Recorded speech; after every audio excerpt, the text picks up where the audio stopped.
బట్టి దేవుడు మరొకసారి ఆయన మన జీవితాల్లో మరొక వారంను, మరొక పరిశుద్ధ దినమును మనకు అనుగ్రహించినందుకు దేవుణ్ణి ఎంతగానో మనము స్తుతించబద్దులమై ఉంటున్నాం.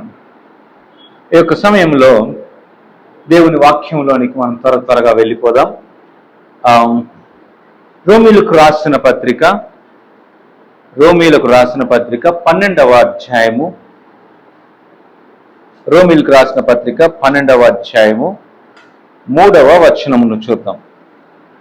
రోమీలకు రాసిన పత్రిక 12:3.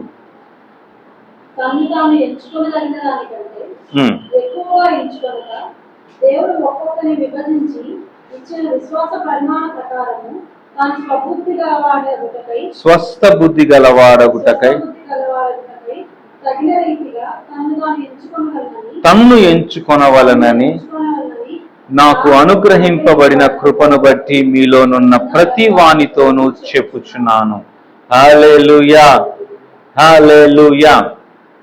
ఈరోజు నా యొక్క వాక్య భాగం ఏంటంటే, విశ్వాసమును ఎట్లాగ పొందుకోవటం కాదు, విశ్వాసమును పొందుకోవటం కాదు, కలిగి ఉన్న విశ్వాసమును ఏ విధంగా వాడుకోవాలి. ఈరోజు నా వాక్య భాగం ఏంటో తెలుసా? విశ్వాసమును ఎలా పొందుకోవటం కాదు, కలిగి ఉన్న విశ్వాసమును ఏ విధంగా వాడుకోవాలి, లేదంటే వినియోగించుకోవాలి. ప్రియమైన దేవుని బిడ్డలారా, జాగ్రత్తగా ఆలకించండి. మనలో ప్రతి ఒక్కరికి విశ్వాసము ఉంటుంది. ఒకవేళ విశ్వాసం లేకపోతే, విశ్వాసం కావాలంటే ఏం చేయాలి? దేవుని వాక్యమును వినాలి. ఏం వినాలి? దేవుని యొక్క వాక్యమును, క్రీస్తును గూర్చిన మాటను వినాలి. ఏం వినాలి? విశ్వాసం రావాలంటే ఏం కావాలి? క్రీస్తును గూర్చిన మాట వినుట వలన విశ్వాసం వస్తుంది. ఓకే, సో క్రీస్తును గూర్చిన మాటను వినటం వల్ల మనకు విశ్వాసం వచ్చింది కదా. ఆ విశ్వాసం ఎట్లా ఉంటుందంట తెలుసా? ప్రతి ఒక్కరికి వాని చొప్పున, వాని విశ్వాస పరిమాణము చొప్పున, అంటే according to the measure of faith, అంటే వాని విశ్వాసము కొలవబడుతుంది. పరిమాణము అంటే అర్థం ఏంటి? మెజర్ చేయటం అని అంటే, ఈ వ్యక్తికి ఇప్పుడు చూడండి, అపోస్తలుడైనటువంటి పౌలుకు ఒక మెజర్, అంటే ఒక కొలత కలిగినటువంటి విశ్వాసం ఉంటుంది. అపోస్తలుడైనటువంటి పేతురుకు ఒక కొలతతో విశ్వాసం ఉంటుంది. మనకు ఒక కొలతతో విశ్వాసం ఉంటుంది, మీకు ఇంకొక కొలతతో విశ్వాసం ఉంటుంది. కానీ అందరికీ విశ్వాసం అయితే ఉంటుంది, అందరికీ విశ్వాసం ఉంటుంది. ఎందుకంటే క్రీస్తును గూర్చిన మాట వినటం వల్ల మనకు విశ్వాసం వచ్చింది. కానీ ఆ విశ్వాసము ఏ పరిమాణములో మనము దానిని దాచుకున్నాము అనే దానిని బట్టి ఆధారపడి ఉంటుంది. హల్లెలూయా, హల్లెలూయా. ఇప్పుడు ఒక తండ్రి తనకిద్దరు కుమారులు ఉన్నారనుకుందాం. ఒక తండ్రికి 2 కుమారులు ఉన్నారనుకుందాం. తన దగ్గర ఉన్న ఆస్తిని ఇద్దరికి సమానంగా పంచిపెట్టడా? ఖచ్చితంగా ఇద్దరికి సమానంగా పంచిపెడతాడు. కానీ కొన్ని రోజుల తర్వాత చిన్నవాడు కావచ్చు, పెద్దవాడు కావచ్చు, తన ఆస్తిని అమ్మేసేసుకొని తన దగ్గర కొంచెమే పెట్టుకున్నాడు అనుకుందాం. కొన్ని సంవత్సరాల తర్వాత ఏ ఆస్తిని అయితే ఏ కుమారుడైతే అమ్ముకోడో ఆ కుమారుని యొక్క ఆస్తి ఏమవుతుంది? రేట్లు పెరుగుతాయి. అంటే అతని యొక్క ఆస్తి విలువ పెరిగిద్ది. అవునా? ఇప్పుడు మా అన్నదమ్ముళ్ళు, అటు మా అన్నలు ఉన్నారంటే మా దాయాదులు అని అంటారండి, మా దాయాదులు అని అంటారు, అంటే అన్నదమ్ములు అని అంటారు. దాయాదులు తెలుసా? అంటే పెదనాన్న చిన్నాన్న పిల్లలు. సో వాళ్ళు ఏం చేశారనంటే, మాకున్నటువంటి కొన్ని పొలాలు అందరికీ సమానంగా పంచిచ్చారు. పెద్దలు ఇచ్చిన తర్వాత వాళ్ళల్లో ఏం చేశారంటే, అప్పట్లో కొంచెం ఆర్థికంగా ఇబ్బందులు ఉన్నాయని చెప్పి వాళ్ళు ఏం చేశారంటే 2కు 3కు 2 లక్షలకు 3 లక్షలకి ఆ పొలాలని అమ్మేసేసుకున్నారు. ఆ తర్వాత కొన్ని సంవత్సరాలు అయిన తర్వాత ఆ పొలాలు పక్కనే మా పొలాలు కూడా. కానీ ఇప్పుడు మా పొలాలు సుమారుగా ఒక 50 లక్షలు 60 లక్షలు పోతాయి. ఒకవేళ ఇప్పుడు మేము దాన్ని అమ్మేసుకున్నాం అనుకోండి, ఓ 50 లక్షలకో లేకుంటే 25 లక్షలకో పోతాం. కానీ మా బాబాయ్ అమ్ముకోలేదు అనుకుందాం, ఇంకొక 10 సంవత్సరాల తర్వాత అది ₹1,00,00,000 అవుతుంది, ఈజీగా అవుతుంది. అవునా? అంటే ఏం జరుగుతా ఉంది ఇక్కడ? అందరికీ సమానంగా పంచిపెట్టబడింది, కానీ దానిని ఏ విధముగా వాళ్ళు వాడుకుంటున్నారు అనే దాని మీద ఆధారపడి ఉంటది. దేవుడు అందరికీ సమానముగా విశ్వాసాన్ని ఇచ్చాడు. ఆయన మాట వింటే చాలు విశ్వాసం వచ్చేస్తుంది. క్రీస్తును గూర్చిన మాట వింటే విశ్వాసం వచ్చేస్తుంది. కానీ ఆ విశ్వాసమును కొంతమంది వినియోగించుకుంటారు, కొంతమంది వినియోగించుకోరు.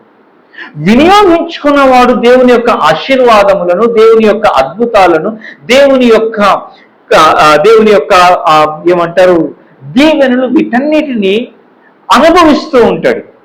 కానీ ఆ విశ్వాసమును వాడుకొనని వాడు దారిద్ర్యములోను, అనారోగ్యంతోను, వీటన్నిటితో వీడు జీవిస్తూ ఉంటాడు. కానీ ఇద్దరు క్రైస్తవులే, ఇద్దరు ప్రభువును నమ్ముకున్నారు. కానీ ఒక వ్యక్తి మాత్రం దేవుని యొక్క దీవెనలు, దేవుని యొక్క కటాక్షంలో జీవిస్తా ఉన్నాడు, ఇంకొక వ్యక్తి మాత్రం జీవించట్లేదు. అది ఎలా అంటే, తప్పిపోయినటువంటి కుమారుడు, ఆ తండ్రి ఇద్దరు కుమారులకు ఆస్తి పంచిపెట్టాడు. ఆ చిన్నవాడు వచ్చి తండ్రిని అడిగాడు, మా ఆస్తి నాకు ఇచ్చేసే అని అడిగాడు. నా భాగం, నాకు రావాల్సిన భాగం నాకు ఇచ్చేసే అని అడిగితే తండ్రి అడ్డు చెప్పలేదు. అదే నువ్వు పాడు చేసుకుంటావురా, పాడైపోద్దురా, వద్దురా, దీన్ని ఉంచుకోరా అని తండ్రి అనలేదు. అడిగిన వెంటనే తండ్రి పంచిపెట్టేసాడు. ఇచ్చిన తర్వాత అక్రోవాడు ఏం చేశాడు? దాన్ని తీసుకెళ్లిపోయి స్నేహితులతో, తర్వాత వ్యభిచారులతో ఇట్లా తిరుగుళ్లకు, తాగుళ్లకు అలవాటు పడిపోయి తన ఆస్తినంతా పోగొట్టుకున్నాడు. తన ఆస్తంతా పోగొట్టుకొని చివరికి పందులు తినే పొట్టు తింటున్నప్పుడు ఆ కుర్రవాడికి బుద్ధి వచ్చిందంట. ఎప్పుడు వచ్చింది బుద్ధి? పందులు తినే పొట్టు తినేటప్పుడు బుద్ధి వచ్చింది. అసలు యూదులు పందుల్ని దగ్గరికి రానివ్వరు తెలుసా? యూదులు పందుల్ని దగ్గరికి రానివ్వరు. అంటే ఈ కుర్రవాడు అంత నీచ స్థితికి దిగజారిపోయాడు. తన దగ్గర డబ్బు ఉన్నప్పుడు, తన దగ్గర ఆస్తి ఉన్నప్పుడు తనకు అనేక మంది స్నేహితులు ఉన్నారు. కానీ తన దగ్గర ఉన్న ఆస్తి అంతా పోయిన తర్వాత తనకు స్నేహితులు లేరు. కనీసం తనను ఆదుకోవటానికి స్నేహితులు కూడా లేని పరిస్థితికి వచ్చేసాడు. ఆ తర్వాత తండ్రి జ్ఞాపకం వచ్చాడు. ఏమనుకున్నాడు? నా తండ్రి ఇంట పని చేసేటటువంటి సేవకులకు మంచి భోజనం దొరుకుతుంది కదా, నేను ఇక్కడ ఈ పందులు తినే పొట్టు తినటం ఏంటి అని ఏం చేశాడు? తన తండ్రి దగ్గరికి తిరిగి వచ్చాడు. ఆ కుమారుడు వస్తూ ఉండగానే తండ్రి దూరం నుండి కుమారుని చూచి పరిగెత్తుకుంటూ వెళ్ళి ఆ కుమారుణ్ణి పట్టుకొని, ఆ కుమారుని ముద్దు పెట్టుకొని, ఆ కుమారుడికి నూతన వస్త్రాలను తొడిగి, ఆ కుమారుడికి చొప్పులనిచ్చి, ఆ కుమారుడికి మరలా ఉంగరమును పెట్టి తన ఇంట్లోనికి తీసుకున్నాడు. కానీ అదే ఇంట్లో పెద్దవాడు ఉన్నాడు. అదే ఇంట్లో పెద్ద కుమారుడు ఉన్నాడు. ఆ పెద్ద కుమారుడు పొలానికి వెళ్ళేసి ఇంటికి వచ్చేసరికి ఇంట్లో భయంకరంగా పార్టీ జరుగుతూ ఉంది. అవునా? పార్టీ జరుగుతా ఉంటే ఆ కుమారుడు వచ్చి బాధపడిపోతాడు. పెద్దోడు బాధపడిపోయి తండ్రితో అంటాడు, నేను నీతోనే ఉన్నాను కదా నాన్న, నువ్వు చెప్పినవన్నీ నేను చేశాను కదా, నీ మాటకు నేను ఎప్పుడు జవదాటలేదు కదా, కానీ నీ మాటను ధృవీకరించి నీకు ఎదురు చెప్పి ఇంట్లోంచి వెళ్ళిపోయినటువంటి వాడు తన ఆస్తంతా పోగొట్టుకొని తిరిగి ఇంటికి వస్తే వాడి కోసం నువ్వు ఇంత పెద్ద పార్టీ సెలబ్రేషన్ చేస్తా ఉన్నావు కదా, నా కోసం ఒక మేక పిల్లనైనా ఇవ్వకపోతివే నువ్వు, నా కోసం ఒక మేక పిల్లని ఇవ్వలేకపోతివే నువ్వు అంటే అప్పుడు తండ్రి ఏమంటాడు? నావన్నీ నీవే అంటా ఉన్నాడు. ఎవరితో? పెద్ద కుమారుడితో. అంటే దాని అర్థం ఏంటో తెలుసా? పెద్ద కుమారుడు ఇంట్లో ఉన్నాడే కానీ, పెద్ద కుమారుడు తండ్రితో ఉన్నాడే కానీ ఎట్లా బతుకుతున్నాడో తెలుసా? ఒక సేవకుడిలాగా బతుకుతా ఉన్నాడు. మీకు అర్థమవుతా ఉందా? అంటే కుమారుడిలాగా బ్రతకట్లేదు పెద్దవాడు. తనకు కలిగినదంతా తన భాగము తనకుంది. అంత మాత్రమే కాదు, తండ్రికి కలిగినది కూడా తనదేనంట. తండ్రి అంటా ఉన్నాడు, నాకు కలిగినదంతా నీదే కదా నా కుమారుడా అంటున్నాడు. అంటే దాని అర్థం ఏంటంటే ఆ కుమారుడు అంత ఆస్తి అన్ని పెట్టుకొని కూడా ఎట్లా బతుకుతున్నాడో తెలుసా? ఒక సేవకుడిగా బతుకుతా ఉన్నాడు.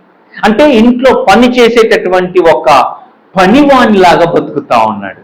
ఈ రోజున చాలా మందిని మనము యేసుక్రీస్తు వారు అనుగ్రహించినటువంటి ఆయన మరణ భూస్థాపన పునరుత్థానముల ద్వారా మనము ఆయన నీతిని మనము పొందుకున్నాం, ఆయన పరిశుద్ధతను మనము పొందుకున్నాం. కానీ ఆ నీతిని, ఆ పరిశుద్ధతను, ఆ దీవెనలను, ఆ ఆశీర్వాదములను మనము అనుభవించలేకపోతా ఉన్నాం. ఈ మాట మాట్లాడేసరికి అందరూ ఏమనుకుంటారంటే నేను ఏదో ఏమంటారు ఆశీర్వాదముల గురించి మాట్లాడేటువంటి సేవకున్నాను అనుకుంటారు. అసలు బైబిల్ అంతా ఆశీర్వాదాల గురించే కదండి మాట్లాడేది. అసలు యేసయ్య ఎందుకు మరణించాడు? ఆశీర్వాదములు కాకపోతే యేసయ్య ఎందుకు మరణించాడు? మనము కోల్పోయిన దానిని మనకు తిరిగి ఇవ్వటానికి. మనం ఏం కోల్పోయామో మనము అనంటే మానవుడు, అంటే ఆదాము కోల్పోయిన దాన్ని దేవుడు తిరిగి తన కుమారుడైన యేసుక్రీస్తు వారి ద్వారా మనకు తిరిగి అనుగ్రహించాడు. అవునా? ఆదాము ఏం కోల్పోయాడు? అధికారంను కోల్పోయాడు, ఆధిపత్యమును కోల్పోయాడు, దీవెనలు కోల్పోయాడు, దేవుని సన్నిధిని కోల్పోయాడు, దేవునితో నివసించటం కోల్పోయాడు, దేవునితో ఉండటం కోల్పోయాడు, దేవునితో మాట్లాడటం కోల్పోయాడు. వీటన్నిటినీ యేసుక్రీస్తు వారి ద్వారా అవన్నీ తిరిగి మనకు రెస్టోర్ చేయబడ్డాయి. హల్లెలూయా, హల్లెలూయా, హల్లెలూయా. యోసేపు చనిపోయాడని యాకోబు అనుకుంటా ఉన్నాడు. యోసేపు చనిపోయాడని యాకోబు అనుకుంటా ఉన్నాడు. కొన్ని సంవత్సరములు గడిచిపోయాయి. యోసేపు ఐగుప్తు దేశంలో అమ్మివేయబడ్డాడు. కానీ ఆ సంగతి యాకోబుకు తెలియదు. కొన్ని సంవత్సరాలు అయిపోయిన తర్వాత ఆ కరువు వచ్చింది ఆ దేశంలో. వచ్చిన తర్వాత వాళ్ళు ధాన్యం కొరకు ఐగుప్తుకు వస్తే అక్కడ ఎవరున్నారు? యోసేపు అధిపతిగా ఉన్నాడు. ఆ యోసేపుని వాళ్ళు గుర్తుపట్టలేదు అన్నలు. యోసేపు దగ్గర వచ్చి సాష్టాంగ నమస్కారాలు చేశారు. ఆ తర్వాత యోసేపు దగ్గర ధాన్యం తీసుకుని, కానీ యోసేపు అన్నలను గుర్తుపట్టలేదు. ఆ తర్వాత ఆ స్టోరీ అంతా మీకు అందరికీ తెలుసు. ఆ తర్వాత చివరికి అన్నల దగ్గరికి తట్టుకోలేకపోయి, ఆ బాధను తట్టుకోలేకపోయి అన్నల దగ్గరికి వెళ్ళిపోయి యోసేపు ఏం చేస్తాడు? మీరు అమ్మి వేసిన యోసేపును నేనే అన్నా అంటే వాళ్ళు భయపడిపోతారు ఒకసారిగా. ఎందుకంటే ఐగుప్తుకు ఇప్పుడు ప్రధానమంత్రి యోసేపు, చంపేయగలడు. వాళ్ళు చేసిన అన్యాయాన్ని బట్టి యోసేపు వాళ్ళు చంపేయగలడు. భయపడిపోతే యోసేపు భయపడొద్దండి అని అంటాడు. ఇది మన మంచి కోసమే దేవుడు చేశాడు, మన మేలు కొరకే దేవుడు చేశాడు ఇదంతా. నేను బతుకున్నానని చెప్పి వెళ్ళిపోయి నాన్నకు చెప్పండి అని అంటాడు. వాళ్ళు వెళ్తారు, అవునా? వాళ్ళు వెళ్ళిపోయి నాన్నతో చెప్తారు, యాకోబుతో చెప్తారు, యోసేపు బతికే ఉన్నాడని చెప్తారు. అక్కడ వాక్యంలో ఏమని రాయబడిందో తెలుసా? యోసేపు నమ్మడు, యాకోబు నమ్మడు. యోసేపు బతికే ఉన్నాడంటే యాకోబు నమ్మడు. అక్కడ ఏమని రాయబడిందో తెలుసా? యోసేపు ఐగుప్తు రథములలో ధాన్యమును, బంగారమును, వీటన్నిటినీ ఆ ఐగుప్తు రథముల మీద పెట్టి యాకోబు ఇంటికి పంపిస్తాడు. అవన్నీ తండ్రి యాకోబు బయటకు వచ్చి ఆ రథాలను వాటన్నిటినీ చూచిన తర్వాత నా కుమారుడు బతికే ఉన్నాడు అని నమ్ముతాడు. ఈ రోజున దేవుడు నిన్ను దీవించాడు, దేవుడు నిన్ను ఆశీర్వదించాడు అంటే నీ ఆత్మలో మాత్రమే కాదు, నీవు సహజ పరిధిలో కూడా నీవు ఆశీర్వదింపబడటము లోకము చూడాలా. మనం ఏమనుకుంటామనంటే నేను తెల్ల చొక్కా, తెల్ల ప్యాంట్ వేసుకొని, అవాయి చెప్పులు వేసేసుకొని నా ఆత్మ వర్ధిల్లితే చాలు. కానీ యోహాను ఏమంటా ఉన్నాడు తెలుసా? ప్రియుడా, నీ ఆత్మ వర్ధిల్లుచున్న ప్రకారము నీవు అన్ని విషయములలోనూ వర్ధిల్లాలా. నీ లైఫ్ స్టైల్ మారాలా, నీ జీవన విధానము మారాలా. కానీ మారట్లేదే. ఎందుకని? దేవుడు ఇచ్చిన దీవెనలు నీ పైనకి ఎందుకు రావట్లేదు? దేవుడు అందరిపైన ఒకేసారి వర్షంను కురిపిస్తా ఉన్నాడు, కానీ కొంతమంది మాత్రమే దాన్ని వినియోగించుకుంటా ఉన్నారు, కొంతమంది వినియోగించుకోలేకపోతా ఉన్నారు. అట్లాగే మానవులందరి పైనకి దేవుడు తన దీవెనలు తన కుమారుడైన యేసుక్రీస్తు వారి ద్వారా దీవెనలను, ఆశీర్వాదములను ఆయన అనుగ్రహించాడు. కానీ కొంతమంది మాత్రమే వాటిని పొందుకుంటా ఉన్నారు. గల కారణం ఏంటో తెలుసా? వారు దానిని నమ్మకపోవటం. దేవుడు నన్ను ఆశీర్వదించాడు అని వారు నమ్మకపోవటం. దేవుడు నన్ను దీవించాడు అన్న విషయం నమ్మకపోవటం, దేవుడు నన్ను నీతిమంతుడిగా చేశాడు అన్న విషయం నమ్మకపోవటం, దేవుడు నన్ను పరిశుద్ధపరిచాడు అన్న విషయం నమ్మకపోవటం. మనం ఏమనుకుంటా ఉన్నామంటే ఇంకా మనము పశ్చాత్తాపం గురించి మన పాపములను ఒప్పుకోవటంలోనే మనము ముందుకు వెనక్కి వెళ్తా ఉన్నాం. మనం దానిని దాటి ముందుకు వెళ్ళట్లేదు. మనం నేను చాలా సంఘాలు రక్షణ గురించి మాట్లాడతారు. నిజమే, ఎవరికి రక్షణ గురించి మాట్లాడాలో తెలుసా? అన్యులకు రక్షణ గురించి మాట్లాడాలా, దేవుడంటే ఎరుగని వారికి రక్షణ గురించి మాట్లాడాలా. మరి రక్షణ పొందిన నీకు మళ్ళా వచ్చి నువ్వు పాపివి అని అంటే దాని అర్థం ఏంటి? రక్షణ పొందిన వ్యక్తి దగ్గరికి వచ్చి నువ్వు పాపివి, నువ్వు యేసుక్రీస్తుని నీ సొంత రక్షకుడిగా అంగీకరించు, అప్పుడు ఆయన నీ పాపములను క్షమిస్తాడు అన్న. లాస్ట్ వీకే కదన్నా నా పాపాలు ఒప్పుకొని యేసుక్రీస్తుని నా సొంత రక్షకుడిగా అంగీకరించాను. లేదు, మళ్ళీ ఈ వారం అంతా పాపాలు చేసిన వాడు మళ్ళా ఒప్పుకో. ఓకే, ఒప్పుకుంటా, తప్పేం లేదు. కానీ నేనేం చేస్తున్నానంటే అస్తమానము క్రీస్తును మరలా సిలువ వేస్తున్నా. నేను మీకు అర్థమవుతా ఉందా? యేసయ్య రక్తము మనల్ని సదాకాలము నిలిచి ఒక్క బలి ద్వారా ఆయన అర్పించేసి మనలందరినీ ఆయన రక్తము ద్వారా మనల్ని నీతిమంతులుగా చేసేసాడు. ఈ రోజున నువ్వు నీతిమంతుడవు, నువ్వు పరిశుద్ధుడవు అని నువ్వు ఒప్పుకోలేకపోతున్నావు అంటే దాని అర్థం ఏంటో తెలుసా? యేసయ్య రక్తమును నువ్వు ఇంకా అనుమానిస్తున్నావు. ఆయన రక్తము కడగలేని పాపము లేదు కదా. ఆయన రక్తము నీ పాపములను కడిగేసింది. ఆయన ఏమంటా ఉన్నాడంటే నీ పాపములను నేను ఎన్నటికీ జ్ఞాపకము చేసుకోను అని అంటా ఉన్నాడు. కానీ నువ్వు పదార్థలో వచ్చి నీ పాపములను ఆయన జ్ఞాపకం చేస్తానే ఉన్నావు. ఆయన అంటున్నాడు, ఏమంటాడు సార్, నాకు గుర్తులేవు నా కుమారుడా నీ పాపములు, నేను ఎప్పుడో మర్చిపోయాను. నా కుమారుడైన యేసుక్రీస్తు వారి యొక్క రక్తంలో కడుగబడిన తర్వాత నేను అవన్నీ మర్చిపోయాను అంటా ఉన్నాడు దేవుడు. కానీ నువ్వు వచ్చి, లేదు ప్రభువా నేను పందిని నాయనా, లేదు ప్రభువా నేను కుక్కను నాయనా, అయ్యా నేను పాపిని నాయనా. దేవుడు మంచి లెదర్ బెల్ట్ ఒకటి తీసుకొని వాయించి పడేయాలి అలాంటి. నువ్వు నీతివంతుడిగా తీర్చిపడ్డావు, నువ్వు పరిశుద్ధపరచబడ్డావు, నువ్వు మరలా అదే పాత రోత బతుకు నువ్వు జ్ఞాపకం చేసుకోవడానికి వీల్లేదు. అంటే నువ్వు విశ్వాసమును ఏం చేస్తా ఉన్నావు తెలుసా? విశ్వాస పరిమాణము పెరగట్లేదు, నువ్వు అక్కడే ఆగిపోయినావు. అంటే ఎక్కడ ఆగిపోయారో చెప్పమంటారా? అపోస్తలుడైన పౌలు వచ్చి అడిగాడు, మీరు పరిశుద్ధాత్మగా బాప్తిస్మం పొందారా అని అంటే, పరిశుద్ధాత్మనా? అసలు పరిశుద్ధాత్ముడు ఉన్నాడన్న సంగతే మాకు తెలియదు.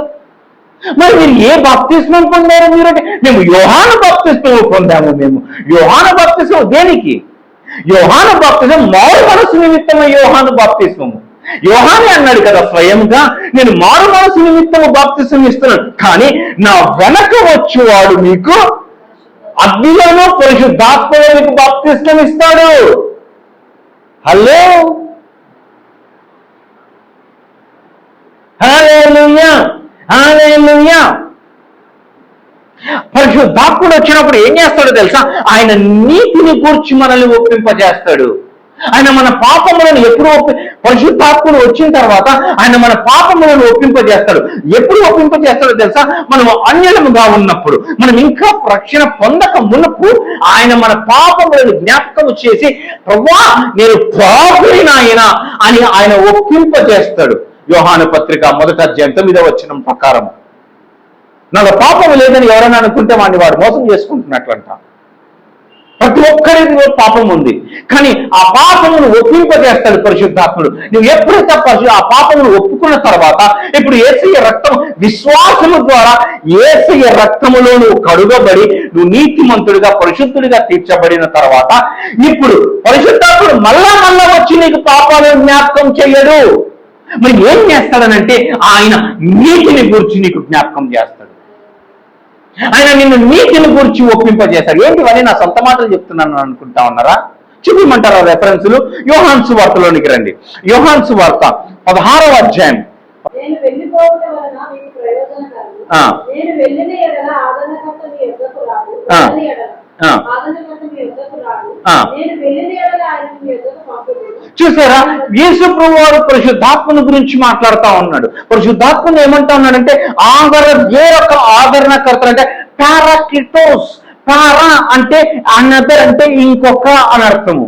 క్లిటోస్ అంటే హెల్పర్ అని అర్థము, సహాయకుడు అని అర్థము. అంటే వేరొక సహాయకుని నేను పంపిస్తాను. నేను వెళ్తేనే ఆయన వస్తాడు. ఓకే, నేను వెళ్ళిపోవట వలన మీకు ప్రయోజనకరము. నేను వెళ్ళని ఎడల ఆదరణకర్త మీ యొద్దకు రాడు. నేను వెళ్ళిన ఎడల ఆయనను మీ యొద్దకు పంపుదును. ఇప్పుడు యేసు ప్రభువు వారు వెళ్ళారా? వెళ్ళిన తర్వాత పరిశుద్ధాత్ముడు దిగొచ్చాడు కదా. ఎప్పుడు? పెంతెకోస్తు దినమున, అవునా? ఆయన వచ్చి ఏం చేస్తాడు? ఒక్క నిమిషం జాగ్రత్తగా చూడండి. ఆయన ఏం చేస్తాడు?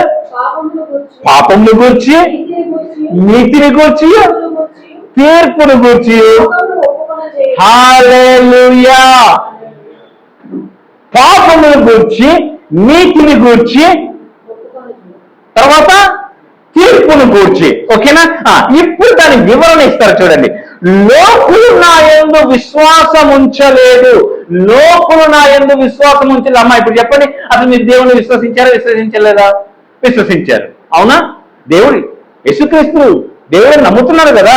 అంటే మీరు ఈ కేటగిరీ కిందకి వస్తారా? రాదు కదా. ఈ కేటగిరీ ఎవరి గురించి మాట్లాడుతున్నాడు? 9-11 వచనాలు. లోకులు నా యందు విశ్వాసం ఉంచలేదు కనుక పాపమును గూర్చి. అర్థమవుతుందా?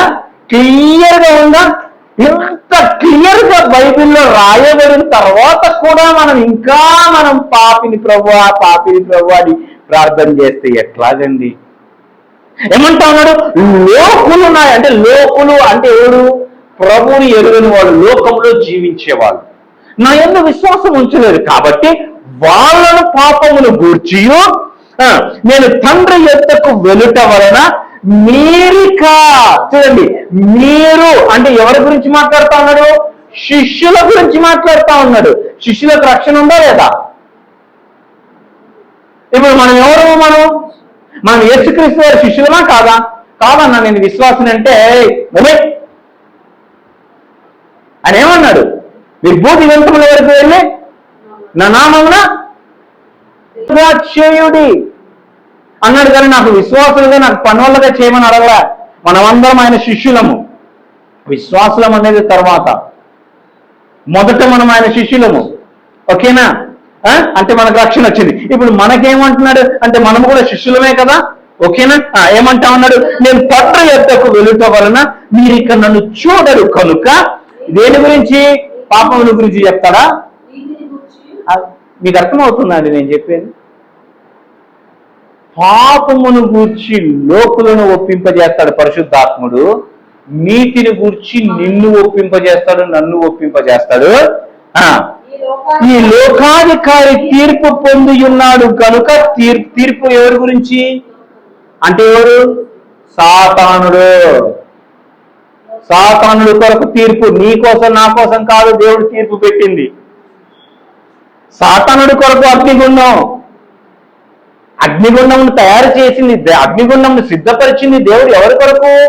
నరకమును సిద్ధపరిచింది ఎవరి కొరకు? సాతానుడిని వాడి యొక్క దూతల కోసము సిద్ధపరిచాడు, మన కోసం కాదు.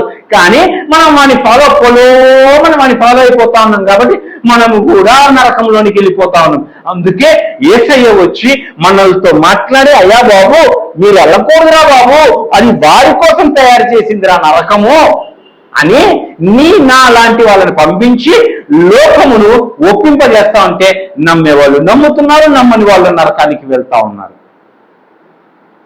అంటే తీర్పు ఎవరి గురించి? అపవాది గురించి, సాతానుడికి. మీకు అర్థమవుతుందా? అంటే నేను ఇదంతా ఎందుకు వివరించాల్సి వస్తా ఉంది అని అంటే, నీ విశ్వాసము యేసుక్రీస్తు పైన నీ విశ్వాసం అనేది వాడట్లేదు. నువ్వు నీతిమంతుడుగా తీర్చబడ్డావు. నీతిమంతుడు అంటే ఏంటి తెలుసా? డికాయోసుని అంటారు గ్రీక్ లో. నీతి అంటే దేవుడు, రైచియస్నెస్ అంటే డికాయోసుని అంటారు. అంటే అర్థం ఏంటో తెలుసా? దేవుని ఎదుట సరైన రీతిగా నిలబడటం అని అర్థం. నీతి అంటే అర్థం ఏంటో తెలుసా? దేవుని ఎదురుగా నిలబడడం. దేవుడు పరిశుద్ధుడా కాదా? దేవుడు పరిశుద్ధుడు. దేవుడు పరిశుద్ధుడు కాబట్టి ఆయన ఎదుట ఒక పాపి నిలబడగలుగుతాడా? కానీ యేసయ్య రక్తం ఏం చేసిందంటే నీకు ఆ అర్హతనిచ్చింది. నీకు ఆ అర్హతనిచ్చిందంటే నిన్ను పవిత్రపరిచి నిన్ను కూడా పరిశుద్ధిని చేసి దేవుని ఎదుట నిలబడేదానికి హక్కునిచ్చింది. Standing right before the lord. Righteousness అంటే దేవుని ఎదుట సరిగ్గా నిలబడటం. అందుకే అంటాడు కదా, ధైర్యముగా ఆయన కృపా సింహాసనము యొద్దకు రండి అని అంటాడు. మనం నీతివంతులుగా తీర్చిపడ్డాం. మనం దేవుని దగ్గరికి ఇప్పుడు ధైర్యముగా రావచ్చు. మనం అట్లా కాకుండా మనం ఇంకా నేను ఇంకా అంటే నువ్వేం చేస్తున్నావు తెలుసా? నీ రక్షణను ఇంకా అనుమానిస్తా ఉన్నావు. You are doubting your salvation. అన్నా నేను పాపం చేశానన్నా నిన్ననే. ఎస్, ఆ విషయం దేవునికి తెలీదా? తెలుసా తెలీదా? మరి వాటి కోసం కూడా కదా చనిపోయింది యేసయ్యా. మరి ఇప్పుడు నేనేం చేయాలి? ఏం లేదు, ప్రభు దగ్గరికి వచ్చి ఆ చేసిన ఆ పాపము ప్రభు దగ్గర ఒప్పుకుని విడిచిపెట్టేసి. మీకు అర్థమవుతుందా? నిజమే, మనం లోకంలో ఉన్నాం. అందుకే ఏమన్నాడు తెలుసా? నీతిమంతుడు పడతాడండి. నీతిగా బతికినోడు జారిపోకుండా ఉండడు. బైబిలే చెప్తా ఉంది, పడతాడంట. అవునా? కానీ ఒక పాపి పడిపోతే వాడు లెగడు, ఆడే ఉంటాడు. కానీ ఒక నీతిమంతుడు పడితే మళ్ళీ లేస్తాడు. మీకు చిన్న ఉదాహరణ చెప్పనా? ఎప్పుడైనా మీరు బస్ స్టాండ్ల దగ్గర కానీ రైల్వే స్టేషన్ల దగ్గర కానీ సులభ్ కాంప్లెక్స్ చూసారా? సులభ్ కాంప్లెక్స్లు అంటే బాత్రూమ్లు అండి. బస్ స్టాండ్ దగ్గర రైల్వే స్టేషన్లో బాత్రూమ్లు ఉంటాయి, వాటి సులభ్ కాంప్లెక్స్లు అంటారు. అదే 5 రూపాయలు 2 రూపాయలు ఇచ్చి మనం వాడుకుంటాం. అవునా? బస్ స్టాండ్లలో మరి ఇప్పుడు ఎట్లున్నా నాకు తెలియదు, కానీ ఒకప్పుడు బస్ స్టాండ్లలో రైల్వే స్టేషన్ల దగ్గర ఆ బాత్రూమ్ల దగ్గరికి వెళ్ళాలంటే ఒక కర్చీఫ్ ముక్కుకు అడ్డం పెట్టుకొని కానీ మనం వెళ్ళలేం. అవునా? అంత భయంకరమైన కంపు వస్తుంది. అవునా? మనం ఒక్క నిమిషం ఉండలేం. మనం లోపలికి వెళ్ళి టక్టక పని కానిచ్చుకొని బయటకు వచ్చేస్తాం, తట్టుకోలేం మనం. కానీ ఆ డబ్బులు తీసుకునేవాడు అక్కడే ఉంటాడు. వాడు ముక్కుకి ఎవరైనా పెట్టుకోవడం తెలుసా మీరు? ఎందుకని? వాడికి ఆ వాసన పీల్చి పీల్చి పీల్చి అలవాటు అయిపోయింది. వాడికి ఆ వాసన అనిపించదు. వాడికి పాపి కూడా పాపంలో ఉన్నప్పుడు వాడికి ఆ పాపము తెలియదు. వాడికి నేను పాపం చేస్తున్నా, నేను పాపిని అన్న గమనం వాడికి ఉండదు. అదే బతుకులో బతుకుతూనే ఉంటాడు. కానీ నీతిమంతుడు పాపములో ఒక్క నిమిషం ఉండలేదు. నువ్వు యేసయ్య రక్తంలో కడుగబడిన తర్వాత నువ్వు పాపములో ఒక్క నిమిషం కూడా ఉండలేవు. పడిపోతావు. పడే అవకాశం ఉంది. ఎందుకో తెలుసా? మనం శరీరంలో ఉన్నాం. సాతానుడు ఈ శరీరంలో వాడుకుని మనల్ని పాపంలోకి లాగివేయడానికి వాడు ప్రయత్నం చేస్తాడు. పడతాం మనం, కానీ అక్కడ ఉండం. మనం మళ్ళా లేస్తాం. మళ్ళా లేచి ప్రభు దగ్గరికి వచ్చి దాన్ని ఒప్పుకొని దాన్ని విడిచిపెడతాం. అని పిల్లోడు పుట్టగానే పరిగెత్తేస్తాడా? పరిగెడతాడా? ఏం చేస్తాడు? పడతాడు, లేస్తాడు, గోడను పట్టుకుంటాడు, కింద పడతాడు, అవి పట్టుకుంటాడు, ఇవి పట్టుకుంటాడు. కానీ వదిలేస్తాడా వాడు? నేను పడిపోయాను కదా అని చెప్పేసి వదిలేస్తాడా? నాకు ఇంకా నడక రాదులే అని చెప్పి వదిలేస్తాడా? ఈ రోజున నడక తెలియని నీకు కూడా దేవుడు నడకని నేర్పిస్తాడు. ఆ రోజున అపోస్తలుడైన పౌలు దేవుని వాక్యం బోధిస్తూ ఉంటే ఒక పుట్టుక నుండి అంటే పుట్టుక నుండి కాళ్ళు అంటే వాడికి అసలు నడకంటే ఏంటో తెలియదు. ఆ వ్యక్తి పౌలు చెప్తున్న వాక్యాన్ని వింటా ఉన్నాడు. పౌలు చెప్పే వాక్యాన్ని వింటా ఉంటే పౌలు కూడా ఆ వ్యక్తిని చూసి ఏమన్నాడు తెలుసా? యేసునామములో లేచి నిలబడని అన్నాడు. ఇట్లా చూడగానే ఆ వ్యక్తి పౌలు చెప్తున్న మాటల పైన విశ్వాసం ఉంచి ఆ వ్యక్తి అప్పటి వరకు నడకంటే ఏంటో తెలియని వ్యక్తి పౌలు చెప్పగానే టక్కును లేచి నడవటం స్టార్ట్ చేశాడు. ఈ రోజున పరిశుద్ధాత్ముడు నీకు అట్టి శక్తిని ఇస్తాడు. అక్కడ ఏమని రాయబడిందో తెలుసా? అపోస్తలుడైన పౌలుతో ఈ వ్యక్తి విశ్వాసమును కలిపాడు.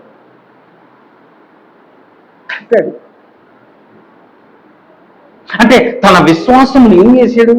పెంచుకోవడం స్టార్ట్ చేశాడు. ఈ రోజున నీ విశ్వాసమును నువ్వు పెంచుకోవాలా, నీ విశ్వాసమును నువ్వు పెంపొందించుకోవాలా, నీ విశ్వాసమును నువ్వు వాడకం ప్రారంభించాలా. నువ్వు రోగుల పైన చేసి ప్రార్థన చేస్తే రోగులు స్వస్థపరచబడతారని నువ్వు నమ్మాల. ముందు ఆ సేవకుడికి ఫోన్ చేద్దాం, ఈ సేవకుడికి ఫోన్ చేద్దాం, ఆయన వచ్చి ప్రార్థన చేస్తే మనము పెద్దోడిపల్లి దగ్గర అక్కడికి తీసుకెళ్తే ఆ సమాధి దగ్గర ఉన్న మట్టిని తీసుకొని నీళ్ళలో వేసి కలిపి తాగితే బాగైపోతారని వేలాంగినికి తీసుకెళ్దాం,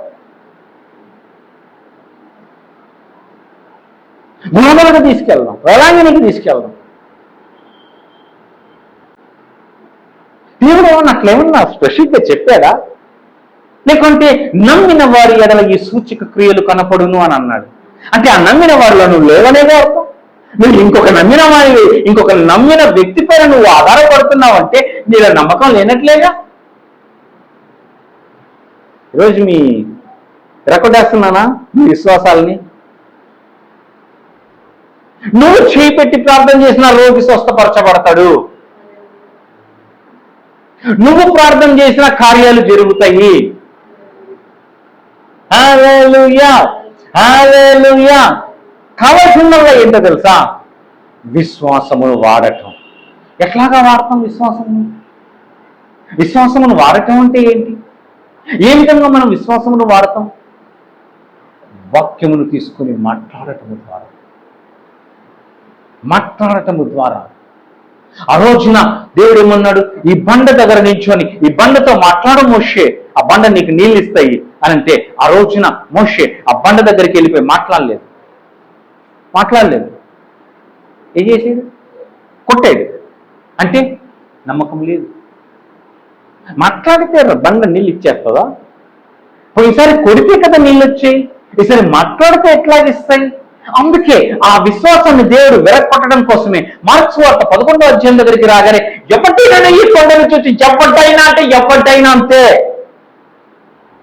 కుల మత రంగు భేదం లేదు, ఉన్నోడు లేనోడు అన్న భేదాలు లేవు. ఎవరినైనా ఈ కొండను చూచి ఎత్తబడి సముద్రంలో పడవేయబడి చెప్పిన ఎడల వాడు చెప్పినది జరుగును. హల్లెలూయా, హల్లెలూయా. నీ విశ్వాసమును నువ్వు ఎట్లాగా వృద్ధి పొందించుకుంటావు అంటే నువ్వు దేవుడి వాక్యమును మాట్లాడటం ద్వారా.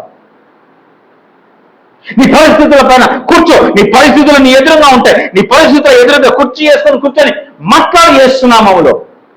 ఆ కొండ నీ దగ్గర నుండి వెళ్ళిపోయేంత వరకు మాట్లాడు. హల్లెలూయా, హల్లెలూయా, హల్లెలూయా. నేను నిన్న బాత్రూంలో స్నానం చేద్దామని వెళ్ళిన తర్వాత ఆ ట్యాప్ కింద ఆ ట్యాప్ ఆన్ చేసిన తర్వాత మగ్గును తీసుకొని నేను చూస్తా ఉంటే దేవుడు కొన్ని విషయాలు మాట్లాడాడు. నేను బాత్రూంలో కూడా దేవుడు మాట్లాడుతాడు, మళ్ళీ నాతో మాట్లాడతాడు. మళ్ళా కూర్చో ఆ మగ్గుని తీసుకొని ఆ నీళ్లు ట్యాప్ నుంచి పడతా ఉంటే ఆ మగ్గని తెలుసుకొని చెంబు ఇలా ఇలా ఇలా అంటా ఉంటే నా మగ్గు నిండిద్దా? నిండిద్ది. కరెక్ట్గా వాటర్ పడే దగ్గరికి వచ్చినప్పుడు కొన్ని పడుతుంటాయి. ఎంత టైం పట్టింది? అవునా? కానీ కరెక్ట్గా ట్యాప్ కింద నిందని ఊరికి అట్లా పట్టుకోవాలంటే చాలు. అవునా? త్వరగా నిండిద్దా లేదా? దేవుడు నాతో ఏమన్నట్టు తెలుసా? ఎందుకు అటు ఇటు తిరుగుతున్నావు? కుదురుకు దగ్గర ఉండవా? అటు ఇటు ఎందుకు తిరుగుతున్నావు? ప్రభావ కార్యాలు జరగట్లేదు, నాయనా అదవ్వట్లేదు, ప్రభావ ఇదవ్వట్లేదు, డబ్బులు రావట్లేదు, అప్పులు జరగట్లేదు, అది జరగట్లేదు, ఇది జరగట్లేదు. అదో కూర్చో, నేను నిన్ను నింపుతా. నువ్వు కూర్చో కుదురుగా, నేను నిన్ను నింపుతా. నువ్వు కూర్చోకుండా కుదురుగా ఉండకుండా అటు ఇటు తిరుగుతా, కాసేపు అదంటావు, కాసేపు ఇదంటావు, కాసేపు ఆ బోధంటావు, కాసేపు ఈ సేవకుడు అంటావు, కాసేపు ఈ వాక్యం అంటావు, కాసేపు ఆ వాక్యం అంటావు, ఈ సేవకుడు వాక్యం వింటానంటే ఆ సేవకుడు వాక్యం వింటేనే ఆపను. కూర్చో, నేను బోధిస్తాను. నేను బైబిల్ కాలేజీలో నేను చాలా సంవత్సరాలు నేను బైబిల్ కాలేజీలో జాయిన్ అవ్వలేదు కదా. నేను సేవకు వచ్చే ముందు నేను బైబిల్ కాలేజీకి వెళ్ళి సేవ ట్రైనింగ్ తీసుకుందాం అనుకున్నా. ప్రభు నాతో మాట్లాడితే ఏమన్నాడు తెలుసా? నీవు పొందిన అభిషేకము నిజమైనది కనుక నీకు ఎవరినో బోధింపనక్కర్లేదు, పరిశుద్ధాత్ముడే నీకు బోధిస్తాడు అని అన్నాడు. నిజమా ప్రభు అన్న. అప్పటి వరకు అసలు నాకు నిజంగా వాక్యాలు ఏం తెలియదండి. మైక్ పట్టుకుని వణికిపోయేది చెయ్యి. ఒకరోజు మా ఇంటికి మా అన్న వరుస అవుతాడు, సేవకుడైన అన్న వదిన వచ్చారు. అంతకుముందుకు ఎప్పుడు నేను వాళ్ళు వస్తే నేను ఇంట్లో నుంచి బయటికి వెళ్ళిపోయేవాడిని. నేను ఇట్లా రక్షణ పొందాను, మళ్ళీ నేను ప్రభు దేవుడు సేవకు పిలిచాడని తెలిసిన తర్వాత వచ్చారు. ఒకరోజు కూర్చున్నారు ఇంట్లో. కూర్చొని వాళ్ళతో మాట్లాడుతూ ఉంటే నా నోట్లో నుండి రెఫరెన్స్లు టక్క టక్క టక్క టక్క టక్క వాక్యం వస్తూ ఉంటే ఇలా చూస్తావు నుంచి ఉండిపోయాడు. నువ్వేనా అంత ముందుకు చూసిన మోషేవి? నువ్వేనా? ఏం ఎక్కడి నుంచి వచ్చింది? ఎక్కడ ట్రైనింగ్ తీసుకున్నావు? ఆయన పాదాల దగ్గర. నీవు పొందిన అభిషేకము నిజమైన అభిషేకము కనుక నీకు ఎవడు బోధించడానికి. ఎక్కడుందో చూపిమంటారా మాట? యోహాను పత్రిక అనుకుంటా, ఒకసారి చూడండి. యోహాను 2వ అధ్యాయము 27వ వచనం. 2:27. అయితే ఆయన వలన మీరు పొందిన అభిషేకము మీలో నిలుచుచున్నది కనుక మీకు ఎవరునో హల్లెలూయా. మీకు అర్థమవుతుందా? మీరు పొందిన అభిషేకము ఏంటి? మళ్ళీ సత్య తెలుగులో, అయితే ఆయన వలన మీరు పొందిన అభిషేకము మీలో నిలుచుచున్నది కనుక మీకు ఎవ్వడను బోధింపనక్కర్లేదు. మీరేమో ఆడబోయి నేర్చుకుందాం, ఈడబోయి నేర్చుకుందాం అనుకుంటా ఉన్నారు. అవునా? ఆయన ఇచ్చిన అభిషేకము సత్యమే గాని అబద్ధము కాదు.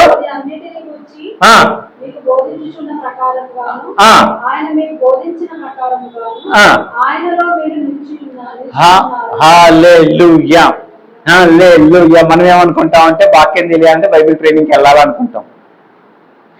నేను బైబిల్ ట్రైనింగ్ తప్పని నేను అనట్లేదు, కానీ అంతకు మించి మీరు ఎక్కడ నేర్చుకుంటారంటే ఆయన పాదాల దగ్గర నేర్చుకుంటారు, ఆ పరిశుద్ధాత్మలో నేర్చుకుంటారు మీరు. హల్లెలూయా, హల్లెలూయా, హల్లెలూయా. ప్రేమ దేవుని బిడ్డలారా, నీవు కలిగిన విశ్వాసమును నువ్వు వాడటం ప్రారంభించు. ఏం లేదు, రోగులు వెళ్ళిపోయి ప్రార్థించి స్వస్థపరిచేది మనము కాదండి, స్వస్థపరిచేది దేవుడు. మనము జస్ట్ మధ్యవర్తులం అంతే. ప్రభువా నీ చిత్తమైతే వీరిని బాగు చేయనైనా అని చెప్పి ప్రార్థన చేయండి, చేతులు పెట్టి ప్రార్థన చేయండి. ఆయన శక్తి నీలో నుండి వాళ్ళలోనికి వెళ్తుంది. నీ జీవితాన్ని నువ్వు మార్చుకోవాలా, నీ పరిస్థితులను నువ్వు మార్చుకోవడం ప్రారంభించాలా. ఇంకెంతకాలమని ఇదే బతుకు చెప్పండి, ఇంకెంతకాలమని ఇదే పరిస్థితులు, వీటితోనే అది చెప్తున్నా కదా, అటు ఇటు అటు ఇటు. విమానం ఎక్కినోడు లేదంటే బస్సు, ఇప్పుడు ఉదాహరణకి మనం ఇక్కడ విజయవాడ నుండి వైజాగ్ వెళ్ళాలి, బస్సు ఎక్కి కూర్చొని టికెట్ తీసుకున్నాం, బస్సు ఎక్కి కూర్చొని బస్సు స్టార్ట్ అయింది, బస్సు వెళ్తా ఉంది. ఇంకా బస్సు విజయవాడ బస్ స్టాండ్ నుండి కూడా బయటికి రాలేదు, అంతలానే డ్రైవర్ దగ్గరికి పోయి ఇంకెప్పుడు వస్తుంది వైజాగ్, మళ్ళీ వెళ్ళిపోయి ఎప్పుడు వస్తుంది వైజాగ్ అని చెప్పి నువ్వు బస్సులో అటు ఇటు తిరుగుతూ ఉంటే ఏం జరిగింది? ఆ డ్రైవర్ ఏమంటారు, సార్ రేయి పోయి కూర్చొని సీట్లో, నువ్వు వైజాగ్ వచ్చినప్పుడు నేనే లేపుతా అని. నువ్వేం చేయాలి? మనం చేయాల్సిందల్లా ఏంటి? రెస్ట్, నిల్చోటం అంతే. ఆయన చెప్పిన స్థలంలో మనం కూర్చోటం అంతే. ఆయన తీసుకెళ్తాడు, పరిశుద్ధాత్మను తీసుకెళ్తాడు. హల్లెలూయా, హల్లెలూయా, హల్లెలూయా, హల్లెలూయా. ప్రియమైన దేవుని బిడ్డలారా, ఏలియా తన విశ్వాసమును తన పైనకి మార్చుకున్నాడు. దేవుని పైన ఆధారపడటం వదిలేసి ఆ విశ్వాసంలో తన పైనకి మార్చుకున్నాడు. అట్లెట్లా చెప్పగలుగుతావు అని అంటే ఆయన అన్నాడు కదా, ఏమన్నాడు? నా పితరుల కంటే నేను గొప్పవాడని కాను, నా పితరుల కంటే నేను ఎక్కువైన వాడని కాను, నా ప్రాణం తీసేసుకో అని ఏలియా దేవునికి ప్రార్థన చేశాడు. యాక్చువల్గా ఏలియా మాట చెప్పమంటారా, ఆకాశం నుండి అగ్ని పడటము సాధారణమా, ఆకాశం నుండి వర్షం పడటం సాధారణమా? మనం సర్వసాధారణంగా చూసేది పైన ఆకాశం నుండి అగ్ని పట్టడం సర్వసాధారణంగా చూస్తామా, వర్షం పట్టడం సాధారణంగా చూస్తామా? వర్షం పట్టమే కదా. కానీ ఏలియా అసలు అగ్ని పడటానికి జస్ట్ ఊరికి అట్లా ఒక 30 సెకండ్లు 1 నిమిషం ప్రార్థన చేశాడు అంతే. అవునా? ఆ బలిపీఠాన్ని కట్టి ఆ పశువును పేర్చి నీళ్లు పోసిన తర్వాత దేవుడికి జస్ట్ 1 నిమిషం ప్రార్థన చేయగానే దేవుడు అగ్నిని కురిపించి దాన్ని దహించేసేసాడు. కానీ వర్షం కోసం మాత్రం 7 టైమ్స్ ప్రార్థన చేయలేదు. 7 డేస్ కాదు, ఒక్కసారే ప్రార్థన చేశాడు. తన సేవకుని 7 సార్లు వెళ్ళి చూసి రమ్మని పంపించాడు. మనం అనుకుంటా ఏలియా కూడా 7 సార్లు ప్రార్థన చేసి, ఏలియా 7 సార్లు ప్రార్థన చేయలే. ఏలియా ఒకసారే ప్రార్థన చేశాడు. కానీ తన సేవకుని వెళ్ళిపోయి 7 సార్లు చూసి రమ్మన్నాడు. అంటే ఏ దానికి ఎక్కువ టైం తీసుకునింది? మీకు అర్థమవుతుందా? అంటే అసాధారణం అనుకుంటున్నవే దేవుడు తొందరగా చేస్తాను నీ జీవితంలో అని చెప్తున్నాను నేను. ఇది సాధ్యం కాదు అనుకున్నదే దేవుడు సాధ్యమయ్యే తొందరగా చేస్తాను నీ జీవితంలో. ఇది ఈజీ అండి అని అనుకుంటే అదే ఎక్కువ టైం పట్టింది. అంటే దాని అర్థం ఏంటో తెలుసా? ఇది ఈజీనే అని అనుకుంటున్నావు అంటే దాని అర్థం ఏంటో తెలుసా? దానిపైన నీ పైనకి ఆ విశ్వాసంలో నీ పైనకి నువ్వు మార్చుకుంటున్నావు. అంటే నీ పైన నువ్వు ఆధారపడడం స్టార్ట్ చేస్తావు, నువ్వు దేవుని పైన కాకుండా. నువ్వు ఎప్పుడైతే దేవుని పైన ఆధారపడటం మానేసి నువ్వు నీ పైనకి దానిని నువ్వు చూసుకోవడం ప్రారంభిస్తావో అయిపోయింది, దేవుడి కార్యం ఆగిపోతుంది. You need lot of faith. ఆయన వైపు చూడటమే కాదు, దానిని అనుభవించాలి. దేవుని శక్తి గురించి చెప్పు అని అంటే మనం చెప్పలేము, అనుభవించాలి. హల్లెలూయా, హల్లెలూయా. అంటే మనం ఏం బోధిస్తున్నామో దానిని మనం చెయ్యాలి. నువ్వు ఏది నమ్ముతున్నావో దానిని నువ్వు మాట్లాడాలి. నీ విశ్వాసంలో నువ్వు పెంపొందించుకోవాలి. హల్లెలూయా, హల్లెలూయా, హల్లెలూయా. ఊరికి వాక్యం మాట్లాడటం కాదు, ఊరికి వాక్యం చెప్పడం కాదు. యేసుప్రభుని నమ్ముకో, యేసుప్రభుని నమ్ముకుంటే నువ్వు పరలోకానికి వెళ్తావు. యేసుప్రభుని నమ్ముకోండి మీ కష్టాలు పోతాయి. యేసుప్రభుని నమ్ముకొని మీ అప్పులు తీరిపోతాయి. యేసుప్రభుని నమ్ముకొని మీ రోగం నయమవుతుంది.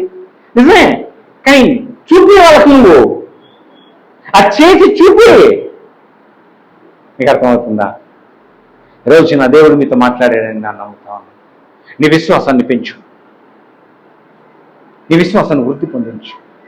హల్లెలూయా, హల్లెలూయా. దేవుడు మీతో మాట్లాడాడా అన్నది లేచి నుంచి ప్రార్థన చేసుకొని ముగించుకుందాం.